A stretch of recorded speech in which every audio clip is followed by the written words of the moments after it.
It's Friday, December 14th, and here we are on site for the Lofts building. The darn rock breaker was stopped. It just started up. Thought I could do the video without it going in the background. But it's a big day here, Friday, December 14th. We poured our first concrete today in the hole here for the new Lofts building. So I was hoping to get up to catch the concrete trucks when they were here, but here we have it. Our first stretch of footing. The guys got probably about 200 feet done here. So this is right on the corner of Roberts and Maynard. So concrete's still hard. Okay, watch this now. Okay.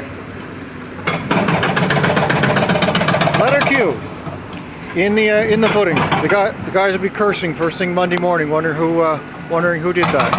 So we'll be back on site Monday morning, and they'll be starting the ICF insulated concrete form foundation wall here first thing Monday morning. So that's it. It's getting dark here now. It's a little bit hard to see, but I want to drop by to have a look myself. So it's about 4:45 here now.